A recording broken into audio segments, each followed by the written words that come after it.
I had the recorder on here so you could see how I actually entered the trade. I was just waiting for that C period to pull back. And then I'm making an adjustment. I go over all this a little bit later in the trade, but I wanted you to be able to see how I entered the trade. So here in just a second, it'll pick up in the normal live voice. Entered here, it's this into this highlighted area. So you had the A, the B, but we did come up and take out this, come right to this POC. This is from way back here at the 21st. So we're kind of in this value area. That's what this orange or this purple highlighted area is. And then we hit this POC. So I'm looking for the top of this value area if we can get through there. But you can see how the A period was moving here. The B came right up to it and come back. You can see that we're just kind of, I'm kind of playing this single time framing, thinking that we'll, at least try to get to this area. So I just want to watch these different levels. So this is the settlement. You do have your value area high, which we're at right now. This is overnight, so I want to watch that area. See what kind of momentum we get. So I may pull this first one down if we get into this area and, can't seem to break past this. I'll take one in here. So we'll kind of highlight this.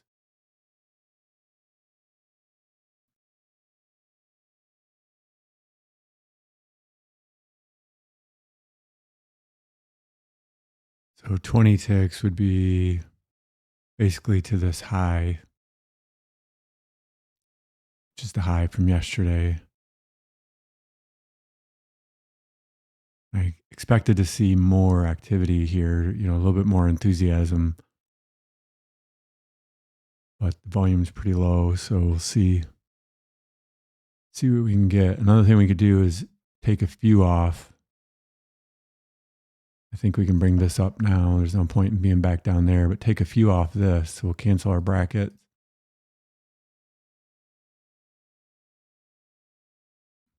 Let's say you took two,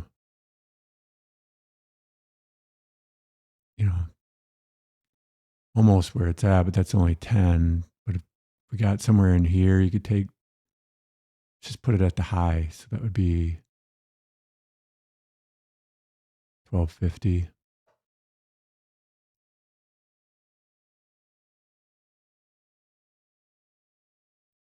You need to adjust this.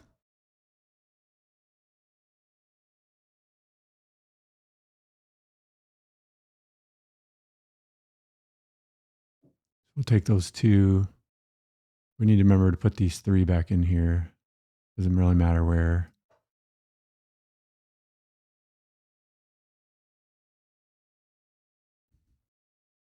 And then we need to adjust this as well.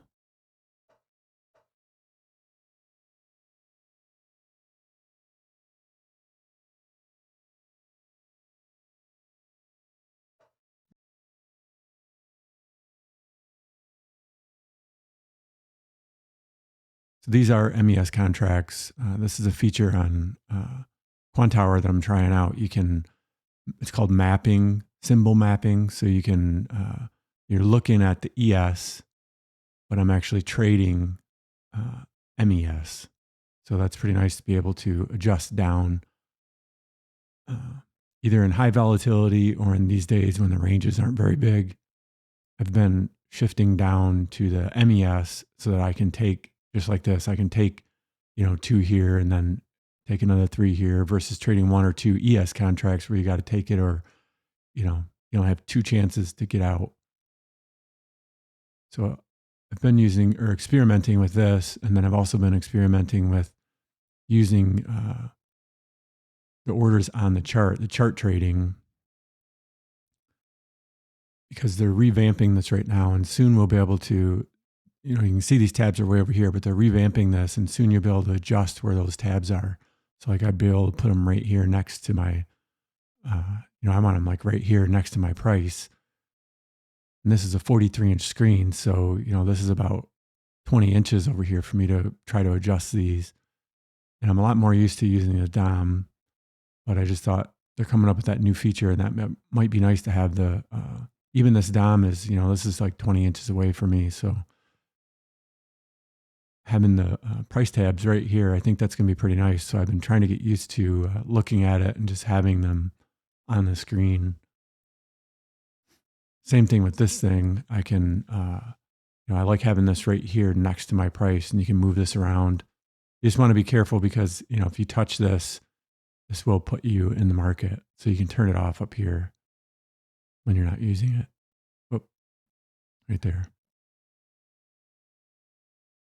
So it's a couple new features on Quantower that I haven't used before. I'm just trying to get used to it. I haven't made a lot of videos because the range has been so short in the last few days, this week basically. It's only like a 10 tick range. It's hard for me to, get my trades. So like I said, I was adjusting my,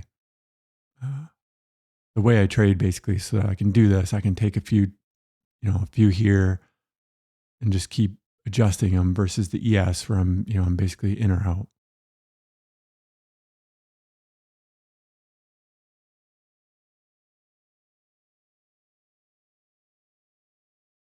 So even with this,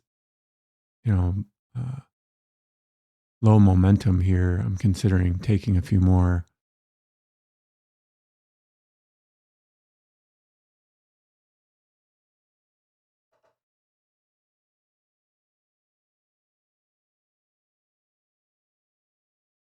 See if these short little ranges like this, it doesn't work into my, you can't have a 13 tick stop and go for 12 ticks.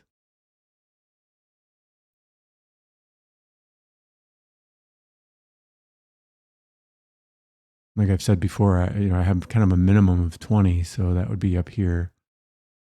So this was even shorter, taking this area was even shorter than I'm used to.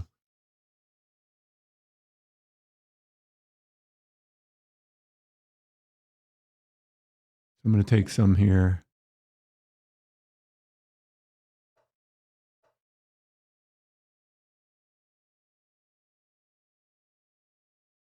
So this is what I've been running into this week, especially. It's just, there's no follow through. So I'm going to split these other ones off too, do the same thing, just in case we can't make it through here. I want to take some of these. You can do the same thing with a stop.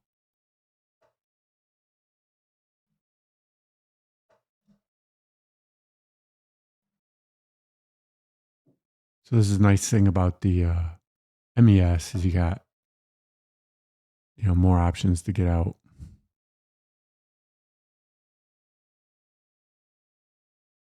I just find that it's working better with these short little ranges because I'll get caught trying to go for a trade like this, and then it'll come up here, and then it'll come back, take me out, and then maybe keep going. I'll actually just split these off. The other thing is when it's moving so slow like this, I have a hard time, gauging kind of the order flow.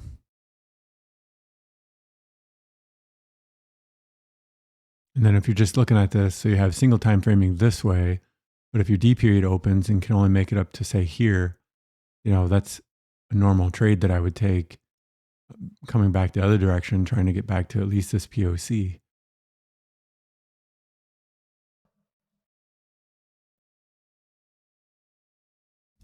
I'm going to do the same thing with these stops, just separate them off. Because if we get up over this, if we were to get up into this area, I'm just not going to give them back. I'm not going to wait for the stops to take me out of this.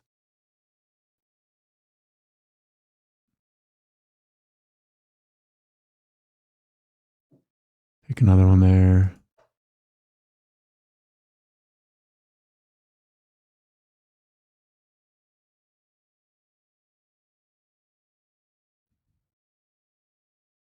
Just getting ready to take this other one. You see how it's right at that high.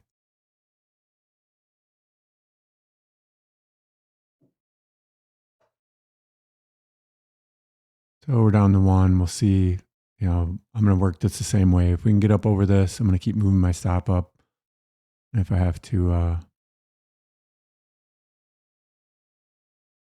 I can always get back in depending on what this D period does. But, if the D period, like I said, if the D period opens here or opens, somewhere where it's at, moves up here, that's going to look like you're going to want to come back this way. And the ranges of the sessions have been so short. Like I said, it's not worth it. I can always get back in if I need to.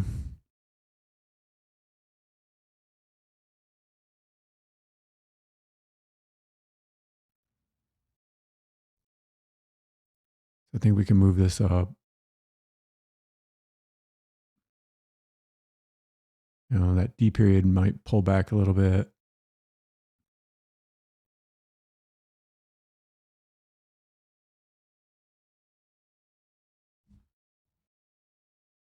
So that's symbol mapping on the Quantower trading platform. You can get a free trial in the description. And I might do a video on the symbol mapping because I think there's a lot of people that would benefit from being able to trade the MES but watch the ES. So if you're trading the MES, you want to use the ES data, so the volume and everything. And this allows you to do that so you can see what's going on in the ES, and every order, no matter where you put it in, is going to the MES. So I'll probably do a video on that to show you how to set it up. Let me know in the comments below if that's something you're interested in. It just looks like this thing wants to go, and it just won't.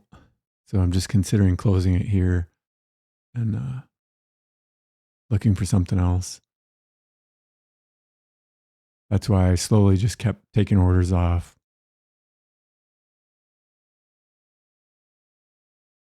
We're only at 15 ticks. 20 was here. Actually, 20 is right. 20 is right here.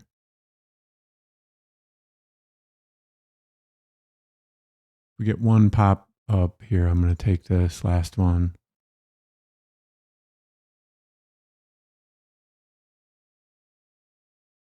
Here's the D period.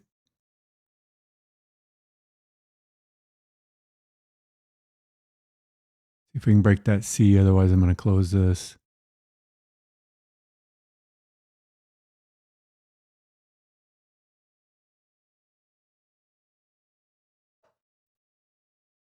That 1250 is 15 ticks.